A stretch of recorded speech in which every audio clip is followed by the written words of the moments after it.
Reaksi substitusi. Nah, sebelum melangkah lebih jauh, kita kenalan dulu bersama nukleofil, elektrofil, dan leaving groups. Yang pertama yaitu nukleofil. Nukleofil adalah spesies yang menyukai spesies bermuatan positif, pada umumnya berupa anion. Nukleofil ini juga merupakan basa Lewis yang mendonorkan pasangan elektron pada elektrofil atau asam Lewis untuk membentuk sebuah ikatan. Kemudian, elektrofil, yaitu spesies yang menyukai spesies bermuatan negatif, pada umumnya berupa kation. Elektrofil merupakan asam Lewis yang menerima sepasang elektron. Untuk mengulas sedikit materi asam basa Lewis, teman-teman bisa scan barcode yang tersedia. Selanjutnya, leaving groups merupakan atom yang dapat lepas ataupun pergi dengan membawa sepasang elektron. Pada reaksi substitusi, yaitu satu gugus menggantikan gugus yang lainnya. Nah, pada contoh reaksi ini, Y akan menggantikan tempat X, di mana X sebelumnya berikatan dengan R. Kemudian akan menghasilkan R dengan Y, yang di mana gugus X diganti dengan gugus Y, menjadi ikatan baru. Penggantian nukleofilik pada reaksi substitusi.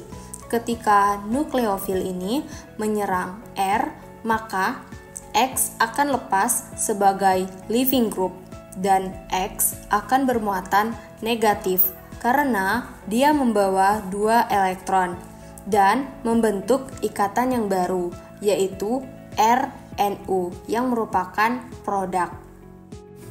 Nah, bagaimana ya contohnya? Kita lihat contohnya. Terdapat ion hidroksi yang bermuatan negatif sebagai nukleofil. Kemudian, ia akan menyerang metil yang merupakan elektrofil pada senyawa metil iodida, sehingga akan dilepaskan ion iodida bermuatan negatif dan menghasilkan suatu produk senyawa bernama metanol. Reaksi eliminasi.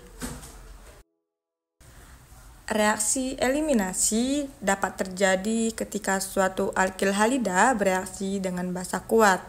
Reaksi eliminasi adalah reaksi di mana sebuah molekul kehilangan atom atau ion dari strukturnya. Produk organik dari reaksi eliminasi suatu alkil halida adalah alkena. Nah, dalam jenis reaksi eliminasi ini, elemen H dan X dihilangkan dari alkil halida. Oleh karena itu, reaksi ini juga disebut sebagai reaksi dehidrohalogenasi. Awalan D berarti minus atau hilangnya. Bisa kita lihat dari contoh reaksi eliminasi ini, juga termasuk ke dalam eliminasi dehidrohalogenasi, di mana 2 bromopropana bereaksi dengan basa kuat OH- dengan proses di mana atom bromin dan atom hidrogen yang terikat pada atom karbon di sebelahnya dilepaskan dari molekul, menghasilkan produk yaitu propilena yang berupa alkena, H2O, dan juga ion bromida. Contoh selanjutnya yaitu terdapat 2-kloro-2-metilpropana yang bereaksi dengan basa kuat OH- di mana atom klorin dan hidrogen dari karbon di sebelahnya dihilangkan. Kemudian akan menghasilkan produk yaitu metilpropena berupa alkena, H2O, dan ion klorida. Reaksi kompetisi. Ion hidroksida atau ion alkoksida dapat bereaksi sebagai nukleofil dalam reaksi substitusi atau sebagai basa dalam reaksi eliminasi, di mana hal tersebut dapat dipengaruhi oleh beberapa faktor, seperti yang pertama adalah struktur alkil halida.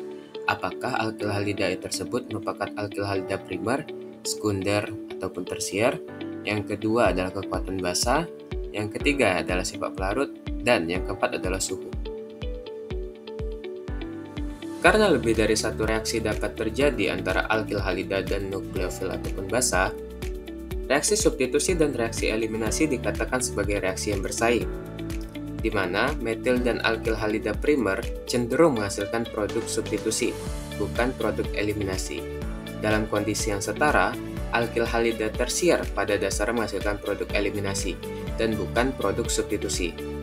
Alkil halida sekunder bersifat menengah dalam perilakunya, di mana proporsi relatif produk substitusi terhadap produk eliminasi sangat bergantung pada kondisi eksperimen.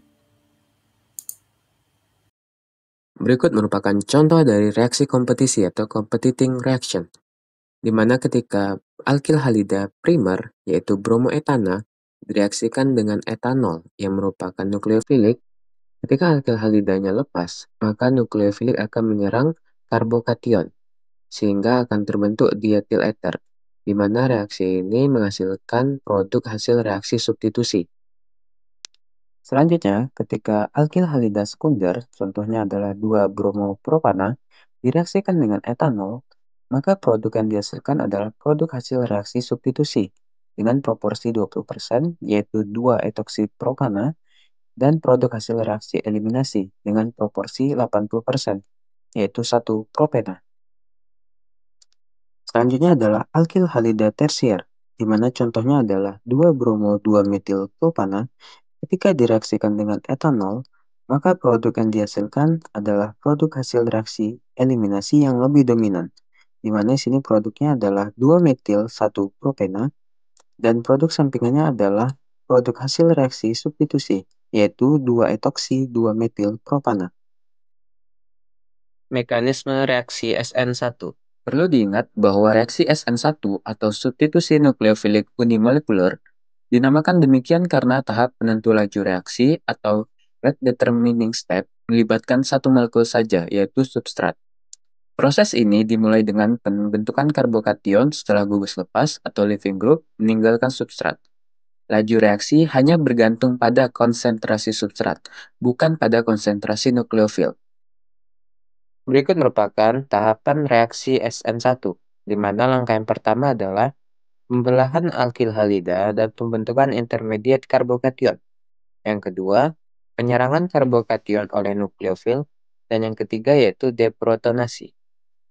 Berikut merupakan mekanisme reaksi SN1, di mana langkah pertama adalah pembelahan alkil halida dan pembentukan karbokation, di mana kita ambil contoh adalah tersier butil bromida. Bromida memiliki muatan parsial negatif, dan karbon memiliki muatan parsial positif.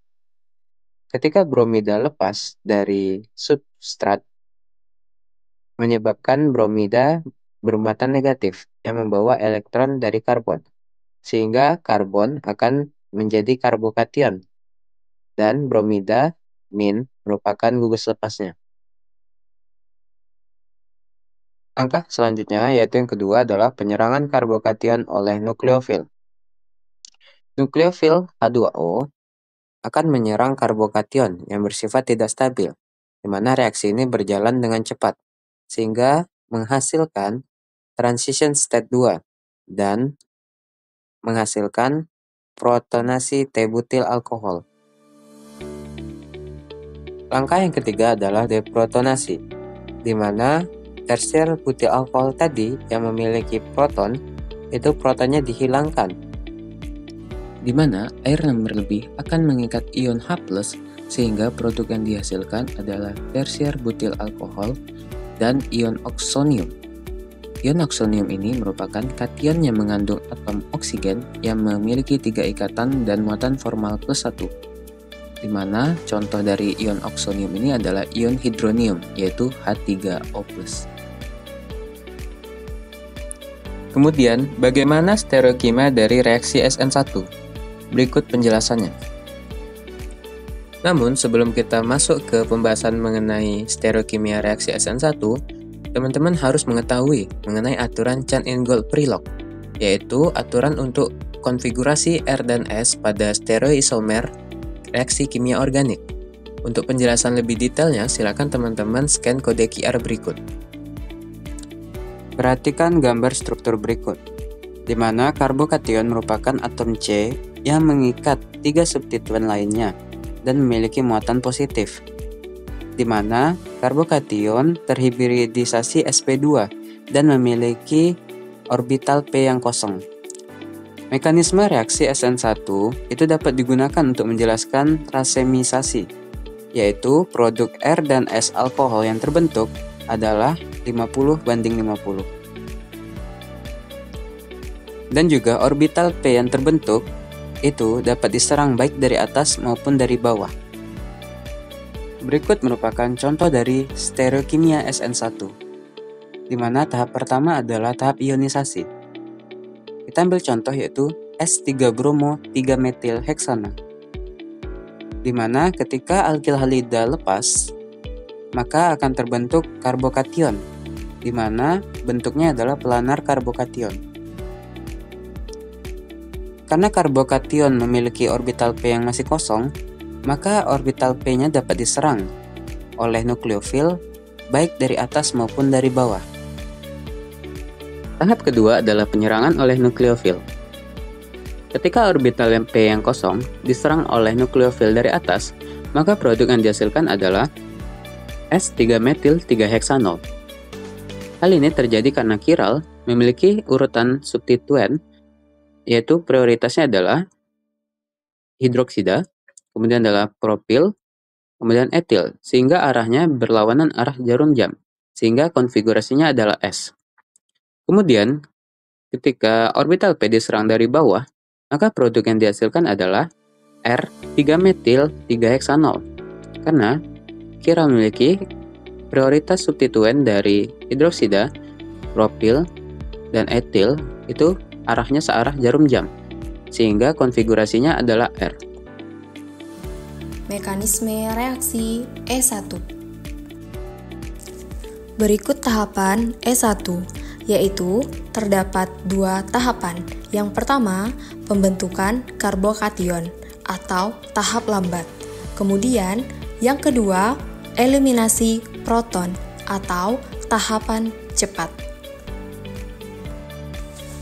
Reaksi E1 merupakan reaksi eliminasi unimolekuler. Suatu karbokation adalah suatu zat yang tidak stabil dan memiliki energi yang tinggi. Karena energinya tinggi dan tidak stabil, maka akan bereaksi lebih lanjut.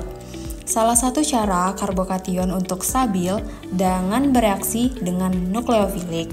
Selain dengan cara reaksi SN1, terdapat alternatif lain yang dapat membuat karbokation menjadi lebih stabil, yaitu dengan cara reaksi E1, di mana reaksi E1 ini merupakan memberikan sebuah proton pada suatu basa dalam reaksi, yaitu eliminasi E1 unimolekuler menjadi produk alkena. Sebenarnya, reaksi E1 ini mirip dengan reaksi SN1, di mana tahap yang pertama mirip dengan tahap pertama SN1, yaitu tahap ionisasi.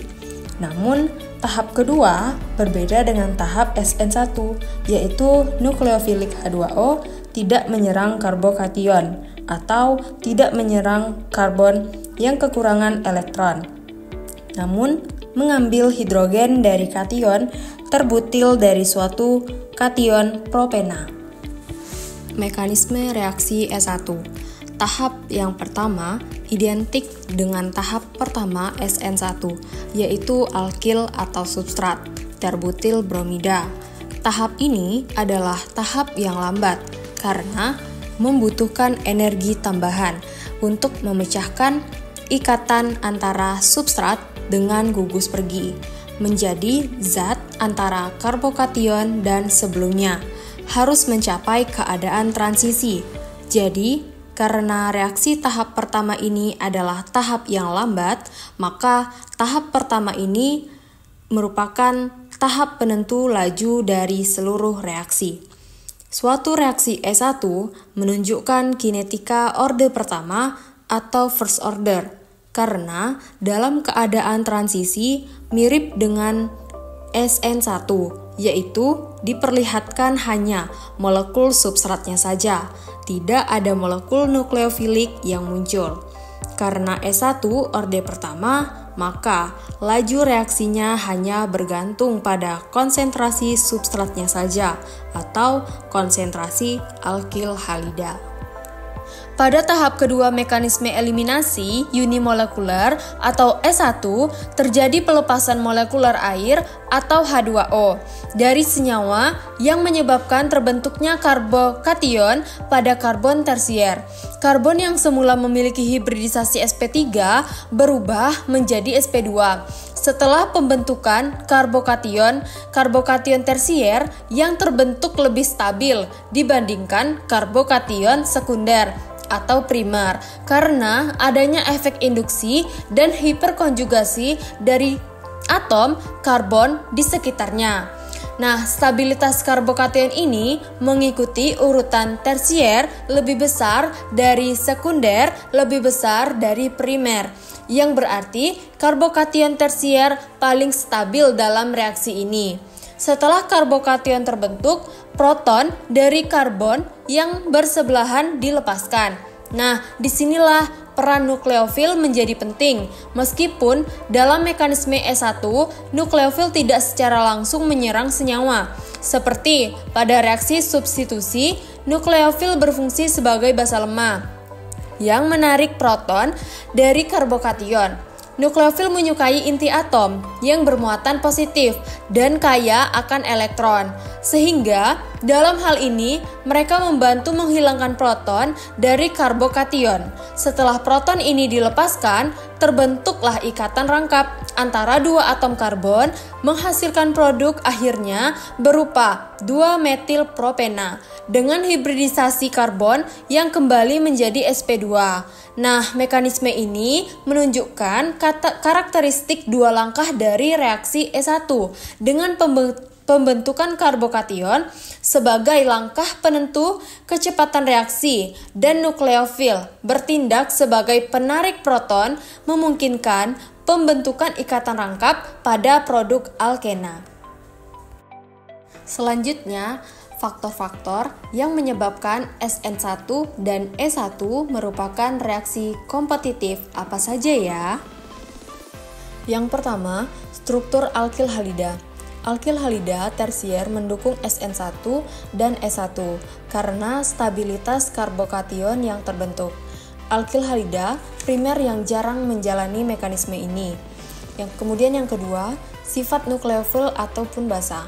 SN1 tidak tergantung pada kekuatan nukleofil, sedangkan E1 lebih disukai dengan basa lemah yang membantu eliminasi proton. Nah, kemudian yang ketiga, sifat pelarut. Pelarut polar, protik atau air dan etanol mendukung kedua reaksi dengan menstabilkan karbokation. Kemudian yang keempat, mengenai konsentrasi nukleofil atau basa.